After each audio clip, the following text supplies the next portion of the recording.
10,000 ఓట్లు జరగాల్సిన పోలింగ్లో వందల మంది మీద బైండ్ ఓవర్ కేసులు పెట్టి రేపు ఎన్నికల్లో వీళ్ళెవరూ కూడా పార్టిసిపేట్ చేయకుండా, అంటే ఎన్నికల్లో బూత్ ఏజెంట్లుగా కావచ్చు, పార్టిసిపేట్ చేయకుండా వాళ్ళని బయటికి రానివ్వకుండా చేసే విధంగా అరాచకంగా చేస్తున్న కార్యక్రమాలు మనం చూస్తున్నాం.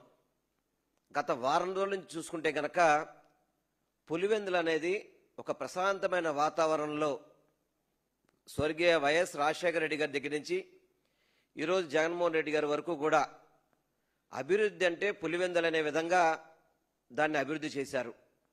అటువంటి పులివెందుల్లో చంద్రబాబు నాయుడికి, తెలుగుదేశం పార్టీకి ఎక్కడ కూడా స్థావరం లేదని తెలిసి ఈరోజు అధికారాన్ని అడ్డం పెట్టుకొని పులివెందుల్లోని ప్రశాంత వాతావరణాన్ని పక్కన పెట్టి అక్కడ అరాచకవాదుల్లాగా ఒక సందుకు ఒక మంత్రి, 10 ఇళ్లకు ఒక ఎమ్మెల్యే, ప్రతి ఇంటికి ఒక కార్యకర్తను పెట్టి మన టీడీపీ నాయకులు చాలా బలవంతంగా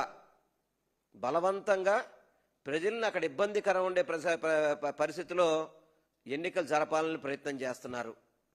గుర్తుపెట్టుకుని చంద్రబాబు నాయుడు గారు, మీకు ప్రజాదరణ ఉంటే గనక ఈ సంవత్సర పరిపాలనలో మీరు చేసిన పథకాలు ప్రజలకు నచ్చితే గనక ఎందుకు మీరు ఇంత టెన్షన్ పడుతున్నారు? మీరు సూపర్ 6 హామీలన్నీ అమలు చేసేసాం, ఎవరన్నా ప్రశ్నిస్తే వాళ్ళకి నాలిక మందం అని చెప్పిన ధైర్యం మీకు ఎక్కడికి వెళ్ళిపోయింది? మరి ఇప్పుడు ఇదేనా మీ ధైర్యం? పోలీసులే మీ ధైర్యమా? అధికారులు మీ ధైర్యమా? అరాచకం చేయడం మీ ధైర్యమా? అనంతపురం జిల్లా నుంచి, ఇతర జిల్లాల నుంచి, కడప జిల్లాల నుంచి ప్రతి ఒక్కళ్ళు కూడా కేవలం ఒక జెడ్పీటీసీ ఎన్నికల కోసం అని చెప్పని రాష్ట్ర ప్రభుత్వం యావత్తు కూడా అధికారులు కావచ్చు, పోలీసులు కావచ్చు, తెలుగుదేశం పార్టీ రాష్ట్ర పార్టీ కావచ్చు, ప్రత్యేకంగా సెక్రటరియట్లో ఒక సెల్ పెట్టుకొని అక్కడి నుంచి పోలీసులకు ఆదేశాలు ఇచ్చి తద్వారా మీరు ఏదో ఎన్నికల్లో గెలవాలని చూస్తున్నారా? కానీ ప్రజలు మిమ్మల్ని నమ్మే పరిస్థితులు ఎవరు లేరు. అసలుకి ప్రజలు ఎవరు కూడా మిమ్మల్ని విశ్వసించరు. మీ యొక్క 15 నెలల పరిపాలనలో ప్రజలు ఎంత కష్టపడుతున్నారో, ఎంత బాధపడుతున్నారో అనేది ఈరోజు మీరు ఒక్కసారి ప్రజానీకానికి వెళ్తే తెలుసుద్ది మీకు.